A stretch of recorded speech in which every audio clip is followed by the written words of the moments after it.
Headlines 24 में आपका स्वागत है। मैं हूं शहाना खान। आइए शुरू करते हैं आज की हेडलाइंस के साथ। विदेश मंत्री एस जयशंकर ने कहा, भारत चीन के बीच सीमा पर झड़पों से रिश्तों में गंभीर रूप से उथल पुथल की स्थिति। ग्लोबल हंगर इंडेक्स 2020 107 देशों में भारत 94 नंबर पर। जीएसटी पर केंद्र सरकार का यू टर्न। सज्जाद लोन ने कहा, अनुच्छेद 370 हटाने के केंद्र के फैसले ने जम्मू कश्मीर की पार्टियों को एक मंच पर ला दिया। ओडिशा के श्वेब ने नीट में किया टॉप, हासिल किए 720 में से 720 अंक।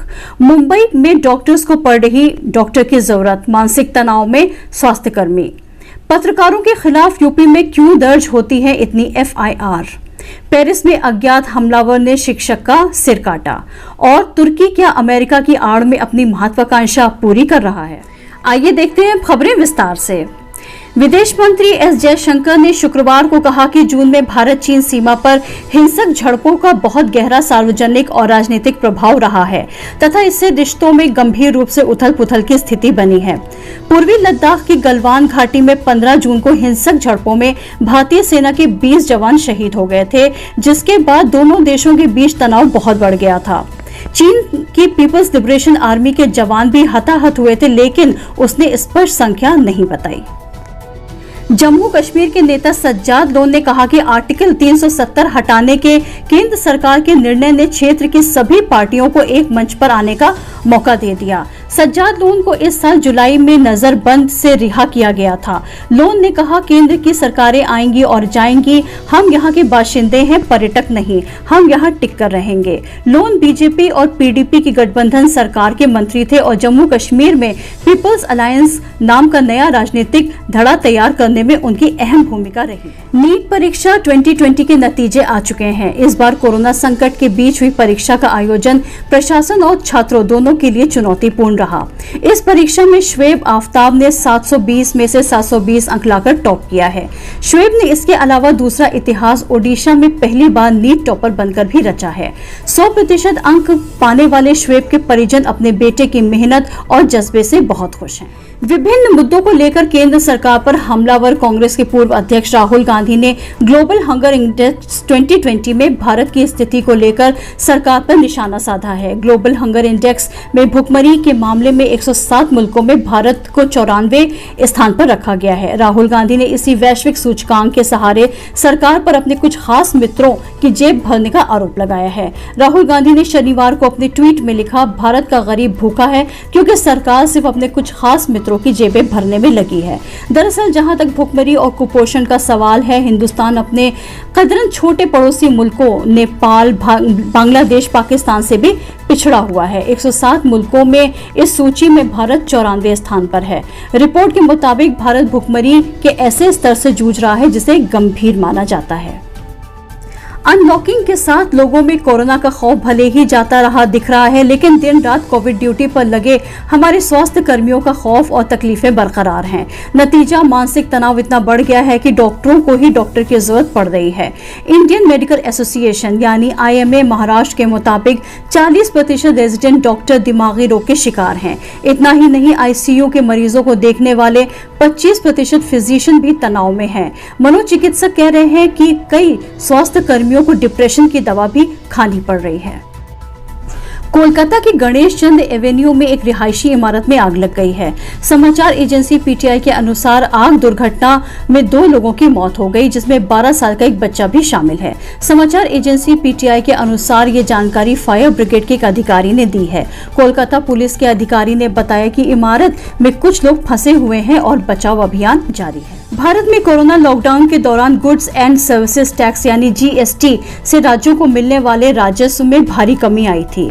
पिछले कई महीनों से इसकी भरपाई के लिए केंद्र और राज्य सरकारों के बीच तकरार चल रही है। विवाद का विषय ये था कि राजस्व में आई कमी की भरपाई के लिए कर्ज कौन लेगा, केंद्र सरकार या फिर राज्य सरकार। 13 अक्टूबर को केंद्र सरकार ने कहा कि राज्य सरकारें ये कर्ज लें, जिसके बाद केरल के वित्त मंत्री थॉमस इसाक ने सुप्रीम कोर्ट जाने की बात कही। उन्होंने ये भी कहा कि उनके साथ 9 और राज्य भी शामिल होंगे। 15 अक्टूबर आते आते केंद्र सरकार को अपना रुख नरम करना पड़ा।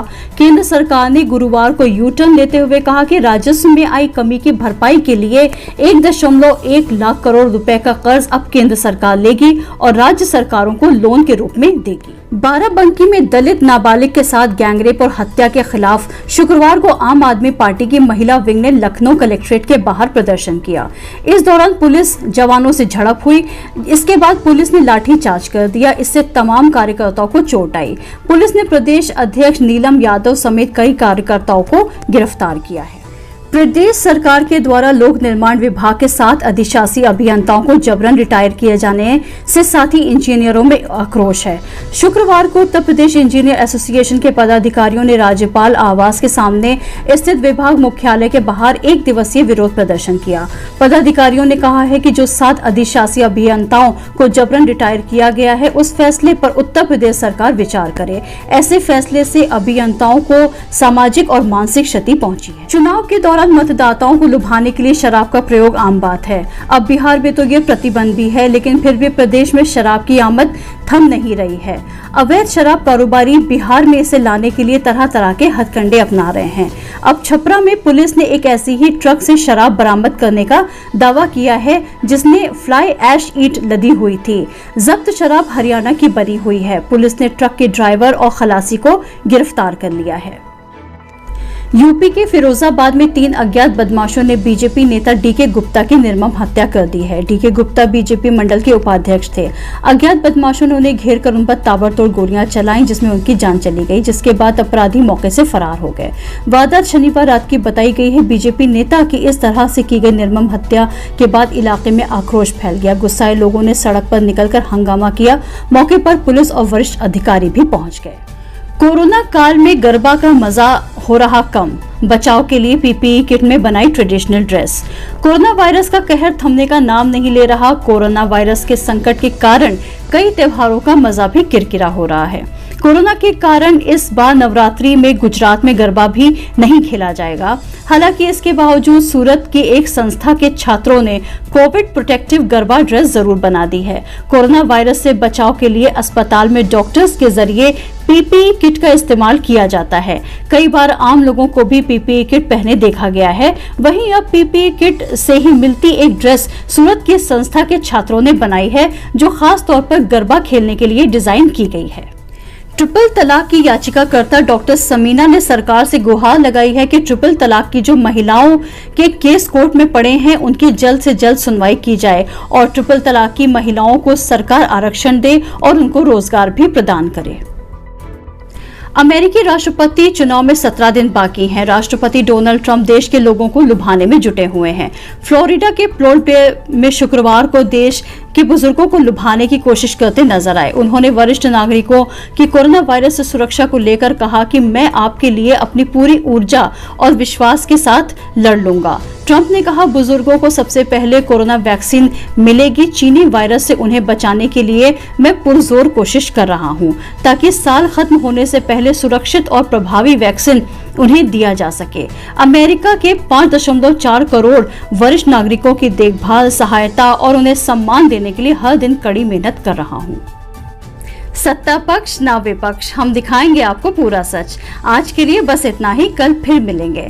ताज़ा तरीन खबरों को देखने के लिए चैनल को लाइक करें, सब्सक्राइब करें, शेयर करें और कमेंट्स बॉक्स में जाकर हमें कमेंट्स करना ना भूलें। शुभ रात्रि।